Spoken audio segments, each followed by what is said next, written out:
There we go. Hi, Matthew. How are you? I'm well, and you?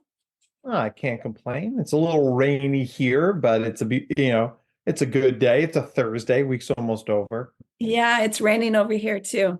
Yeah. And I was just listening to the birds sing in the rain. So taking those pauses and those mindful moments just to come out of my head and just be in the moment. Well, I like that. Being in the moment is pretty much, you know, it's pretty much what we're here to do, right? I mean, there's always other stuff to do and competing things, but it's like you take a breath and you center and like what's actually happening. And you're like, oh, okay, well, that's a lot better. Yeah, it is. It is. Welcome to the Lift Oneself podcast, where we break mental health stigmas through conversations. I'm your host, Nat Nat, and we dive into topics about trauma and how it impacts the nervous system. Yet we don't just leave you there. We share insights and tools of self-care, meditation, and growth that help you be curious about your own biology. Your presence matters. Please like and subscribe to our podcast. Help our community grow. Let's get into this. Oh, and please remember to be kind to yourself. Welcome to the Lift Oneself podcast, Matthew. I'm so thankful you're here with me. I'm really happy to be here as well. Will you join me in a meditation? Of course. And for the listeners, some of you are listening to this while driving or needing your visual senses. So when me and Matthew close our eyes, please don't do that because I want you to be safe and those around you. Yet the other prompts you're able to do with whatever activity you're doing. So Matthew, I'll ask you to get comfortable and to gently close your eyes. And you're going to begin breathing in and out through your nose.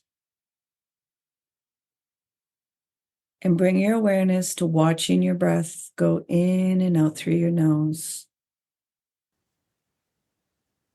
You're not going to try and control your breath. You're just going to observe it while keeping your awareness on your breath. There may be sensations or feelings that are coming up in the body.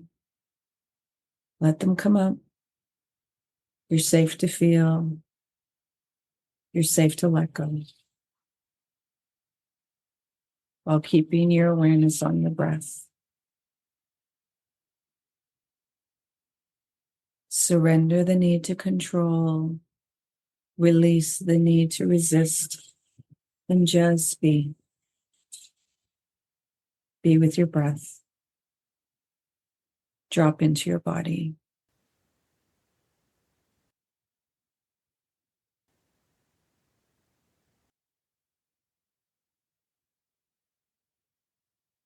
While still staying with your breath, Matthew, I'll ask you to create an intention you want to bring forth in this conversation and for the listeners.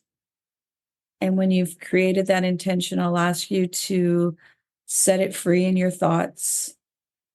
Allow it to drop into your nervous system, down your throat, past your heart, into your stomach, into your life force.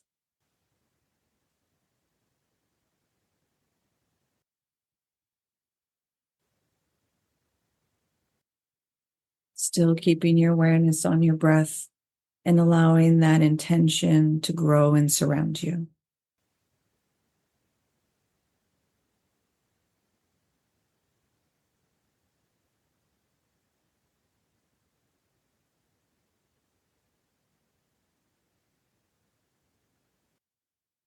Now, while still staying with your breath, at your own time and your own pace, you're going to gently open your eyes. How's your heart doing? Much better.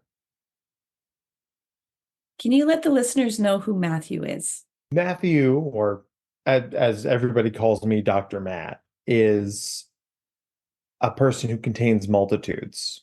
I am a clinical psychologist and professional speaker, an advocate, a husband, a father, a friend, a son.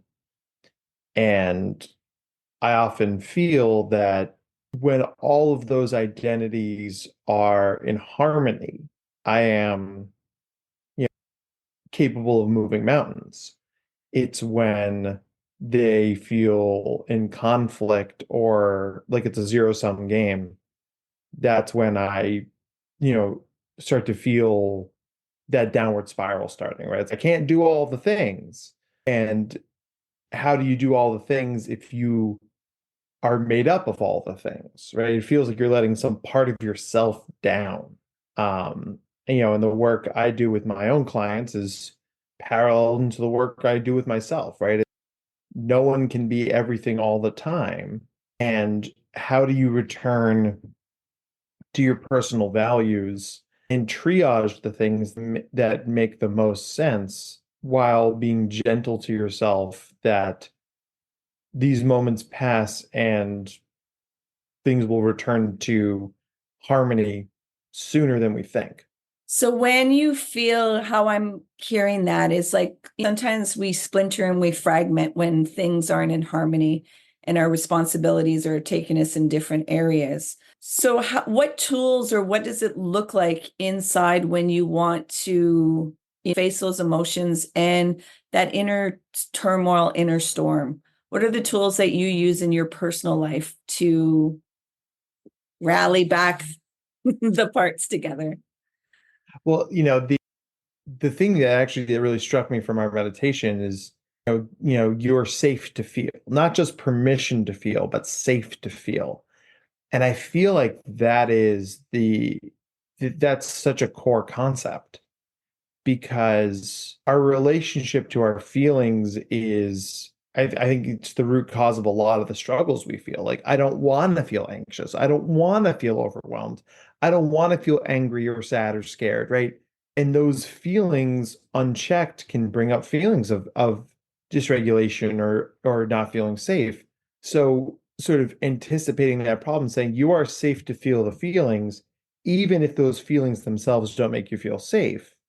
It's, I mean, it's sort of defanging emotion's biggest leverage point against us, right? It's like, I have a kiddo I was just in session with who was like, if I fail this test, I'll feel terrible. So I don't want to take the test because I don't want to feel terrible. And I mean, that's that's a very human way to feel, don't you think? Like, Yeah. and the idea here is the more fused we become to our thoughts and feelings, the more we lose the ability to have cognitive flexibility and see other potential pathways, right? So for him, I was like, well, yeah, there is a non-zero chance you're going to fail this test, bud. Like, you're very smart, but tests happen, right? What's another possibility? And, he and I have done this work before. So he's like, I could pass it. I could get a B. I could get a C minus. He's like, but it feels like I'm going to fail. And I was like, and the idea here is the more energy you spend fighting off that feeling, trying to keep it from happening, the more power it has over you, right? And, I was like, but if you sort of step into that space and say, I've done all I can do, and while failure is an option, I don't think it's a likely one. I was like, I think psychologically speaking, that's the healthiest place you can be, right? And and it's that fine line, right, between acceptance and giving up, right? It's like, you might fail this. Like, I'm not saying you can fail it or I want you to fail it, but if we make space for the thing that it's a possibility, then we are opening ourselves up to the entire universe, not just the parts of it that feel okay. Yeah. I call that a la carte. Many people want to do a la carte. Yeah. And then Only like the delicious food, please. Thank you. and then they don't realize that creates its own suffering. And you're avoiding the pain of the psychological pain. Yet by not facing that pain, you're creating the suffering. Yeah. And it just perpetuates and grows. And then the irony is you're going to have to face it anyways at some point. So it's like if you can learn to face it directly and go through it, then you're able to integrate and see the other possibilities and also accept your emotions, accept the fullness of your emotions and the discomfort. How is your relationship with anger? I mean, that's a fascinating question. I think like a lot of people who are socialized male, right? I was, sort of given, you get a lot of cultural messages that the only emotion men are allowed to feel is anger, Mhm. right? And I say to my clients all the time that anger is the mask that other emotions wear, right? It's much more ego syntonic, right? And, I was talking about this with another client the other day, and he was saying, like, my dad is so mad at me when I have a bad mental health day. I was like, is your dad mad at you or is your dad scared? Mhm. Because fear and anger are very interrelated from a neuropsychology perspective, but which one feels easier to feel? Like, I mean, if you had to choose, I'd much rather be angry than scared, right? And as a dad, it's like, oh, geez, I'm scared all the time, right? So it's the sort of thing, the beautiful thing about therapy is it gives you a space to really speak those feelings, right? And I bring a lot of that emotional processing and authenticity into the session. I'll say to my clients, I'm scared for you right now, or I'm worried about you, or I feel joy for you. And every time we talk about our feelings, it gets a little easier to talk about our feelings, not just at the ones that become the most accessible, Mhm. right? And so, a thing someone told me once was anger is the part of your body that is reminding you that you're being mistreated and you don't want to be mistreated, right? And I wish I could, I often wish I could internalize that a little bit more, right? Because, I certainly feel sensitive to the injustices in the world. I think a lot of us do, right? There's a reason we end up in this line of work, Yeah. right?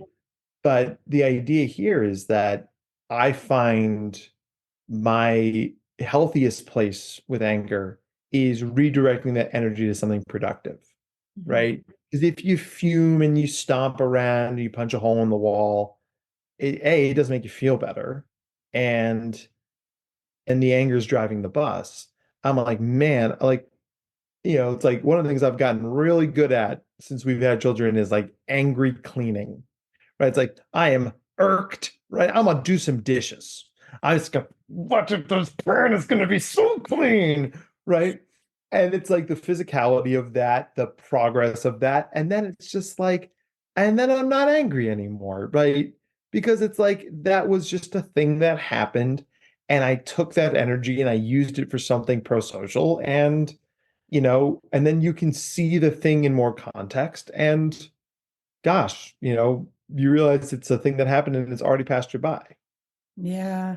It's very powerful energy too when you're going through it. And as you said at the beginning, a lot of times our children will see the upset and the anger, yet they won't recognize that it's our helplessness Yeah. that's being in a defensive. And I actually just had this conversation with, I have 14-year-old twin boys. And he was like, it really hurts me to see you sad or see you upset because I don't like how it makes me feel. I feel worthless or that I don't have any value when you feel sad. And I'm like, well, anybody's like, I understand that I'm not supposed to be controlling your emotions. I need to feel my own emotions and allow you to have space for your own emotions.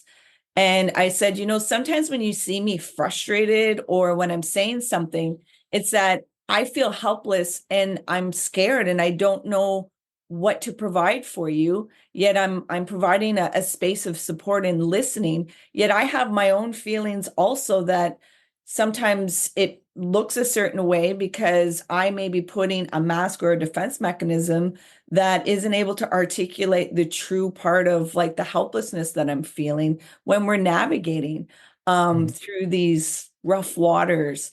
Yet I think for myself as a parent, it's always, when there is a separation or a disconnect, to have that communication and what is the repair, but also model what it is to be human, Yeah. not just this, oh, it looks like it's like really talk about what the inner world is and the mistakes that we do and the different interpretations and that there can be two or three things going on all simultaneously at one thing. So there really needs to be context with things. How is a relationship, or do you model the healthy parts of feeling anger to your children? I sure tried to, right? And one of my go-to terms is, I talk to my kids a lot about the struggle switch, right? And so it's like, and I'll say to them, like, I wanted to do this thing with you. And when I was unable to feel that thing, I felt frustrated or disappointed. As so you just, I felt disappointed. And then I didn't want to feel disappointed. So I felt frustrated that I felt disappointed. And then I started to feel worried that I felt frustrated that I was disappointed because I know when I feel frustrated and disappointed, sometimes I have a meltdown. And now I'm worried about having the meltdown. And so I'm mad at myself for being worried that I'm frustrated, that I'm disappointed. And now I'm going to have a meltdown, right? So I say to them, it's like the feeling is just the feeling, right? And when we let it roam around rather than just trying to rustle it to the earth, then we paradoxically get more control by giving up control, right? So I'll say to them, like, so if you're sad that we're not having what you want for dinner, we can take that energy and try and direct it into a positive way. Or you can sit there and your brain will say, like, I'm mad. I don't want to be mad. So I'm sad that I'm mad. And I'm worried that I'm sad that I'm mad, right? And my kids, I think, very much get that language, right? And so I can say to them, like, are you feeling mad? Or are you feeling sad that you're mad? And though I'm sad that I'm mad, I'm like, then this is a great place to stop that cycle. And let's talk about how we can address the thing that flipped the struggle switch in the first place. Yeah. Great language that you're providing for the little humans. Because I think is it boys that you have or girls? One boy and one girl. One girl, one boy.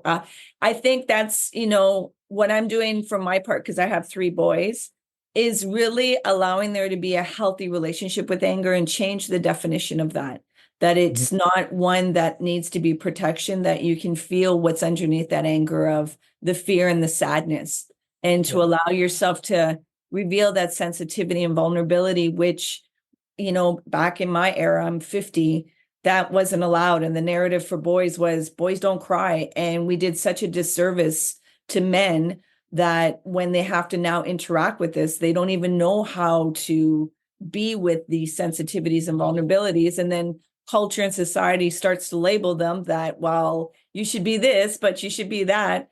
And I think, as women, can you let the listeners know what your specialty is and what you love to delve into as your profession as a psychologist? And myself as a woman, I want to be able to hold a space for that healing, to allow us to really provide that sacred space to feel the totality of what a human being is. So my specialty is working with neurodivergent kids. Well, it really primarily kids and teens, but I see all sorts of people.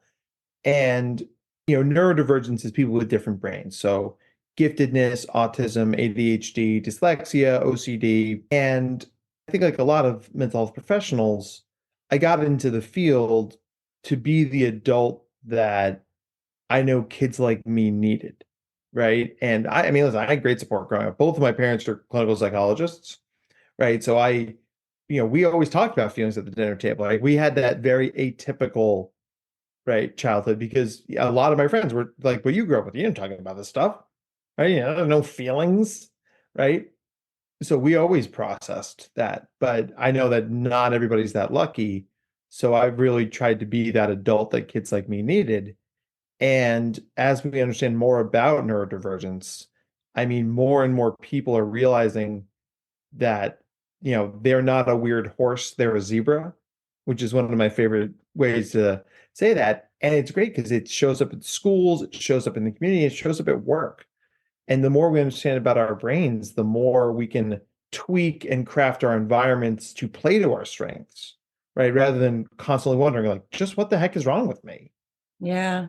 I saw a quote on your Instagram page. I don't know if it's yours or if somebody else yet. It went something like, parents have overprotected their children for the world and underprotected them for the internet. Yes. A very powerful statement. Can you elaborate more on that, please? So as parents, right, we want to protect our kids from pain. We want to protect them from struggle. And not all struggles are created equal, right? And so I always tell parents to frame struggle through what we call the Yerkes-Dodson law. The Yerkes-Dodson law says that when something's too easy, we don't engage with it. It's too easy, we don't want to do it. If it's too hard, we can't engage with it. So what we need to do is we need to find what the right level of productive struggle is for our kids and engage with them there, understanding that might be super baseline basic. Also, with a lot of kids I see, if you're an 8-year-old who can do calculus, I'm not going to teach you multiplication. You already know that, right? So you got to meet kids where they are. The Yeah. problem is that to be able to do that requires us as the adults to have our own feelings under control. Because when you have a kid who's struggling with their black belt test or swimming laps or riding a bike without without the training wheels, our own anxiety spikes. And then our anxiety can sort of, infect our kids and they look more anxious, which proves us right. So we're like, oh, they can't do it. Oh, So, you know, it becomes this thing where we overprotect them in the world because, well, we don't want anything bad to happen. And that's a normal human response. But, I mean, there's a great line from the movie Finding Nemo. Dory says to Marlin, well, if nothing ever happens to him, then nothing's ever going to happen to him. Right. And that's just it. We have to be shaped by our victories and our failures. Mhm. And part of truly being a loving adult is letting our kids fail and then support them. Right. I'm not saying like fail, you're on your own, Johnny. It's not like old Yeller. Right. What it really is like you tried, you failed, we processed it, we learned from it. If you want to try it again, we're going to come from a place of knowledge.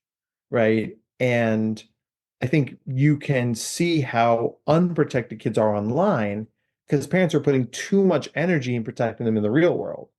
So then the internet becomes this sort of release valve safety catch where people are like, oh God, I just helped Johnny get through through his swim lessons and I'm exhausted because I was in the water with him. So just go play Minecraft for 2 hours.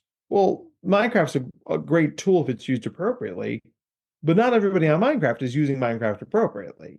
So Mm. now we're overcorrecting one area and undercorrecting in the other. And parents are like, well, I only have so much energy to go around. Of course you do. But part of that acknowledgement is if I only have so much energy to go around, am I using the energy I have appropriately, efficiently? Are we working smart or are we working hard? Because every parent I know is working hard. Not all of us, myself included, sometimes are working smart. Yeah. Thank you for elaborating. And, as I tell people, that for me, the highest spiritual practice you could have is being a parent because you see yourself. Like you Right? discover things about yourself and they reflect things that you've been hidden or that you don't want to see about yourself, that if you allow yourself to have it revealed, then you're able to dive deeper in your inner world. And another thing is the thing that you need to know that people don't tell you is you're going to have to witness the pain in your children and not do anything about it. And that will activate so much fear and helplessness.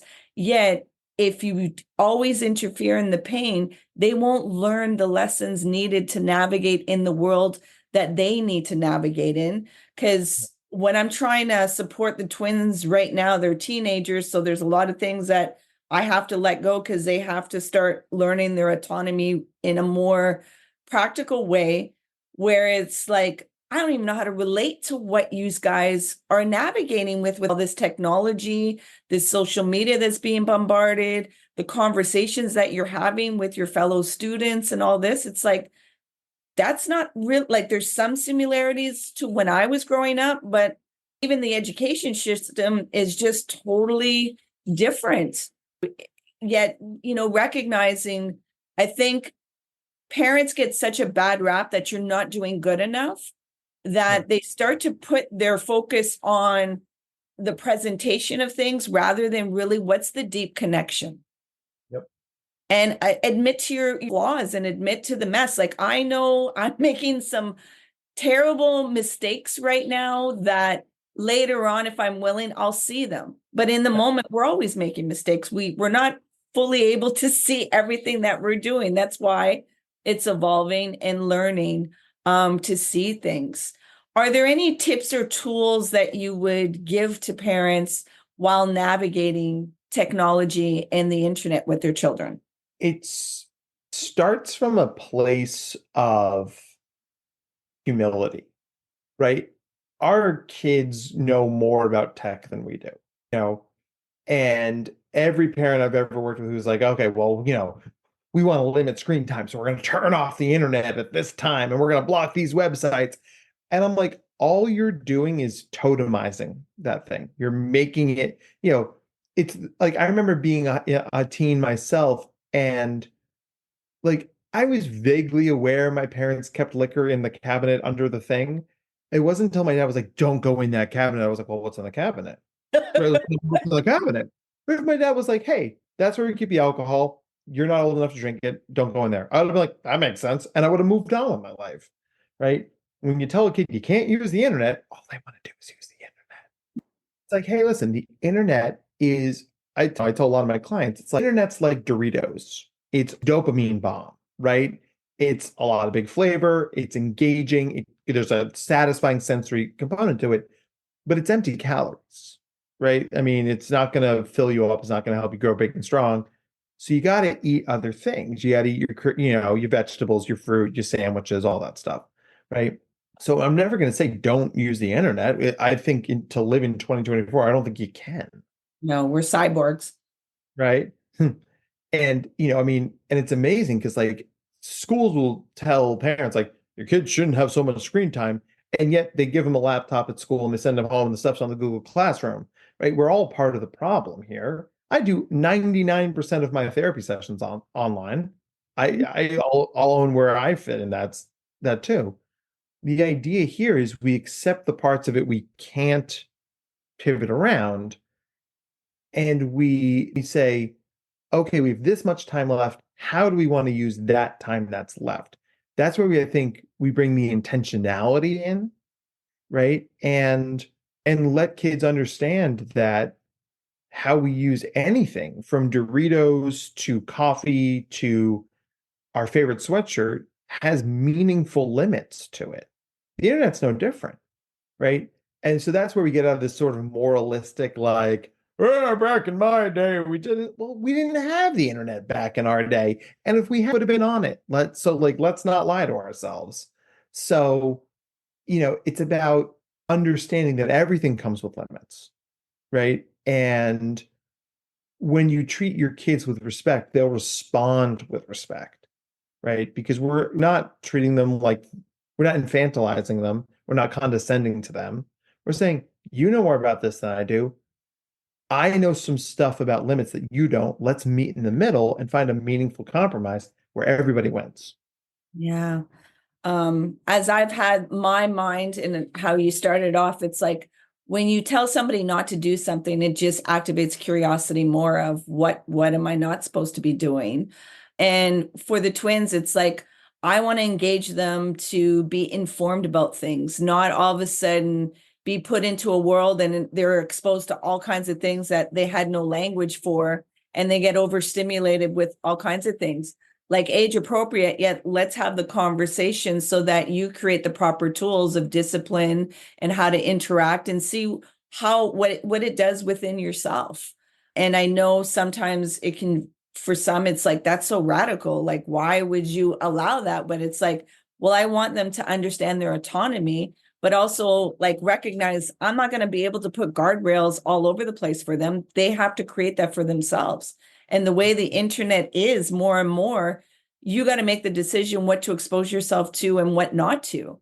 It's not like how we had to wait till Sunday night to get to that Disney show. Now they can watch it all the time. Like Family Guy was only after 9 p.m. Now you can watch Family Guy all throughout the days. So, the parental barriers or guards are not there. So it's like, well, how are you educating your child to live in the world, not just with all these restrictions? Because once you grow older, there's not going to be these restrictions. You have to learn that discipline. Yeah. And I think that's where one of the things where parents get stuck a lot is we were raised in a world that no longer exists. And I think, it's so funny because like we all dump on the boomers for that. It's like, oh, you want a job, you got to pound the pavement. You got to hand out your resume. It's like that doesn't exist anymore. But so if the boomer generation grew up in the like the wall mounted telephone era, and we're now fully living in the smartphone era, our generation has that sort of like one foot in both worlds thing. We know we're not the old, but we're not really the new either. And there's a lot of tension that comes from that. So, like, what do? We control what we can control, like the things that make sense to us. And I think this is where a lot of parents, you know, pick fights and die on the hills of what my kid's going to wear to school. And how much screen time they're going to have and organic vegetables. And it's like, you're okay. Like everything in moderation is really the best way forward for almost everything, right? And when you approach anything with all or nothing thinking, right? The slightest derivation means you failed, which increases our anxiety, which makes us want to control more things, right? Give yourself the grace of having some wiggle room, right? I think if we put 1,000 parents in a room and said, how many of you are anxious about how much screen time your kids get? What percentage of people in that room of 1,000 parents do you think would raise their hands, right? I think 90% of them would raise their hands, and the other 10% are liars, right? It's my favorite joke to do when I'm at conferences. Like, 90% of you agree with this, and the rest of you are lying because we all worry about screen time, right? And it's just like, hey, instead of trying to excise it from our lives, let's give our kids and ourselves the tools to use that thing safely and appropriately, right? And that's not only is that a healthy message, it's an achievable message, right? If the goals we set are impossible, we're never going to hit them and we're never going to feel good about it. Yeah. And you still want to have a healthy connection in your relationship because that will create so much disconnection and separation between the two that it's like you don't even realize that you're not even able to relate to each other or even listen. It's just this dominant of projection of control and fear because I need to feel better about myself. And what you're doing is activating the not good enough in me, where it's like, okay, acknowledge that you feel that way, yet find a way that we can connect and find those healthy ways to navigate and inform. I'm sure the listeners are wondering, okay, where can I get in contact with Dr. Matt? So could you let the audience know where they can find you? Yeah, I'm very online, which it's funny given what we've been talking about today. So I have two professional identities. Dr. Matt, the therapist. So my therapy practice is the neurodiversitycollective.com.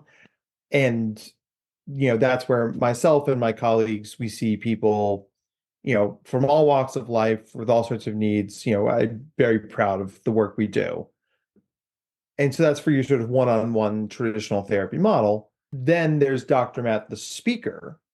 And Dr. Matt, travels all over. In fact, tonight I will be driving down to, Trenton, New Jersey to keynote at a conference tomorrow. And then Sunday I fly to LA to do a week of talks on the West Coast. So it's the sort of thing, if, you're like, wow, this is not just my kid, but all the kids in this school need this, then, it's a bigger bang for your buck to have me talk to your whole organization, right? So that's drmattzakreski.com. So, and if you end up at one, you should be at the other. I will absolutely help you, right? But, I think like a lot of us, and I would include you in this, my lovely podcast host, is when you've got important knowledge to share with the world, work is not just work, it's almost a mission, right? I mean, like it's a passion, it's a drive because we know about 20% of the population is neurodivergent, and the vast majority of them don't know.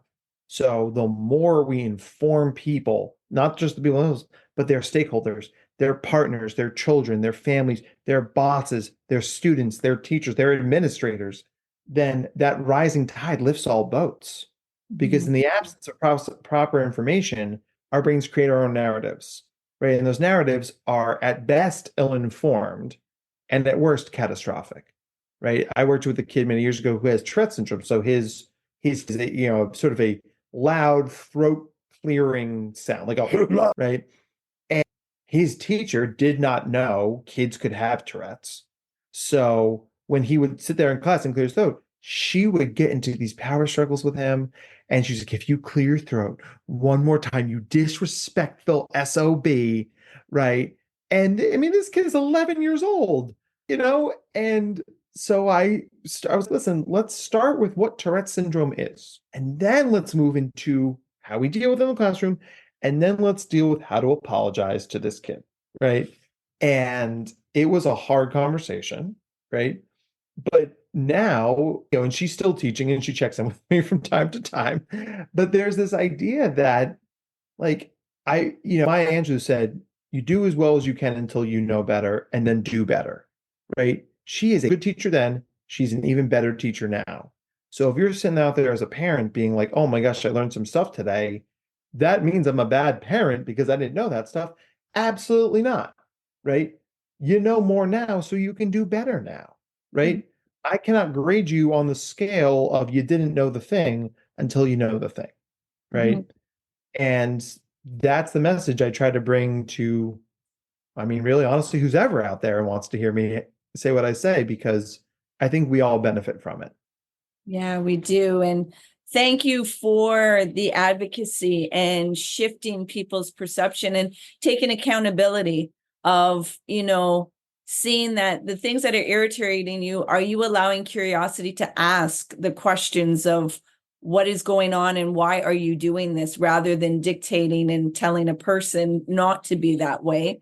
Let's open the dialogue and seeing children as human beings, not these, I don't know if, and it's just sometimes I really see that children have such a difficult way to navigate in the world because the adults sometimes want to make them seem like they're perfect and they already know it all, but then they're berating them that you don't know and you should know. And it's like, come on now, like, we're all human beings. They're the ones that are still learning.